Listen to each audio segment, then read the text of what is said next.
Hey Rogan, say hi to the camera. Say hello to everybody. Oh, there you go. He's saying hello to everybody. Yoid, what's up, people?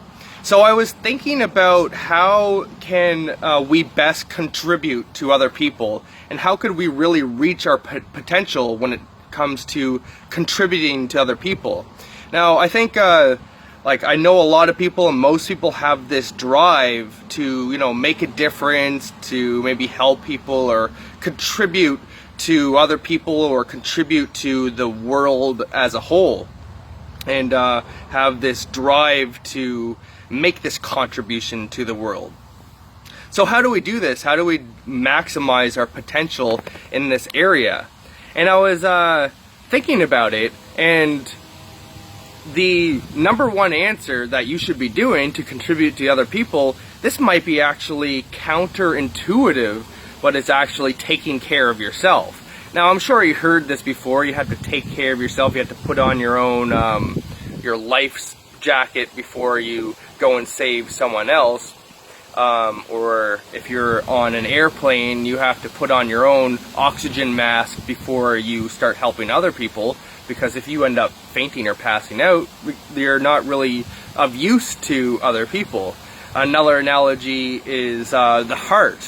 One of the most the heart pumps blood to all of our cells in our body, but one of the most important arteries is the coronary artery, and that's the artery that pumps blood to the tissues of the heart itself. So it almost supplies blood to itself. And if that gets blocked, then that's what's known as a myocardial infarction or a heart attack. So that's a really important kind of lifeline. And so taking care of itself first is the most important thing, to take care of the whole body. But I was also thinking about that in terms of the Maslow's hierarchy of needs. And I'll post a picture of the Maslow's hierarchy of needs. I'm sure most of you have heard this concept, or have heard this model of needs, of human needs. But basically what it says is that at any given time we're experiencing a need, and we're experiencing some sort of craving or drive or internal force, this almost nagging feeling to fulfill that need. And basically there's levels of needs. So the bottom ones are more survival needs on this pyramid. It's kind of like a triangle.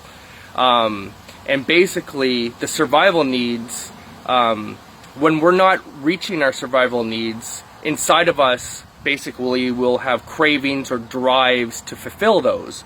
So for example, some of the survival needs are food, sex and replication, like basic survival, not being killed.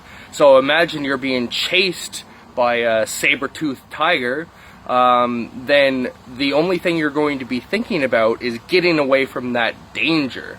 You're not going to be thinking about how to contribute to the highest good, or you're not even going to be thinking about how do I find shelter for the day, because you're in immediate danger, and that's the number one thing the number one drive that will be in your mind.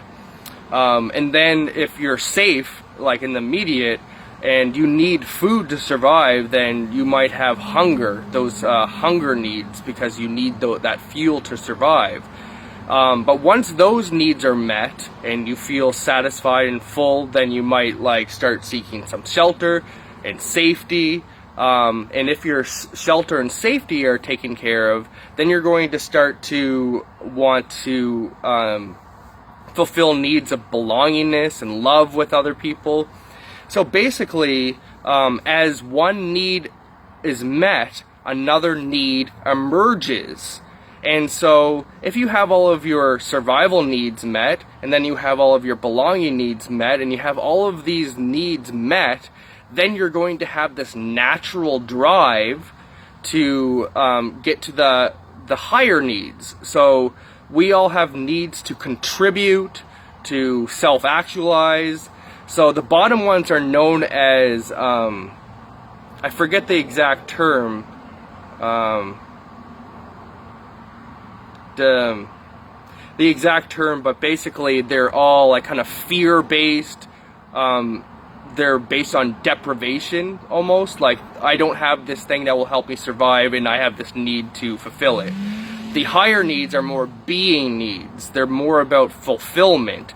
And so basically, in order to even really care about those fulfillment needs, or be really driven by your fulfillment needs, such as contribution and all of that, the other needs have to be met first. So you might be a person who feels like they should contribute to other people, but if you aren't, sleeping right, eating right, taking care of yourself because you're trying so hard to contribute to other people, well, you're not going to be as potent, because you're going to be constantly distracted by these deprivation needs, these needs for nutrition or these needs for survival, if you're not taking care of those.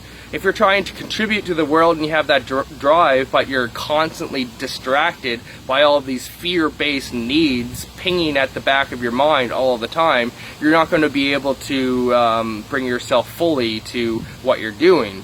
But if you're taking care of yourself, you're taking care of all of those needs, then your brain's not going to be nagging you so much to fulfill them, because you already fulfilled them, and therefore it will just give you all of the power and all of those deep drives in your mind to completely focus on contribution parts. And yeah, I guess that's all I have to say about that. It might feel counterintuitive and might feel selfish to take care of yourself, but it's actually the quickest, the most potent way to actually contribute to other people on the higher good. Alright, that's all I have to say for now. Peace.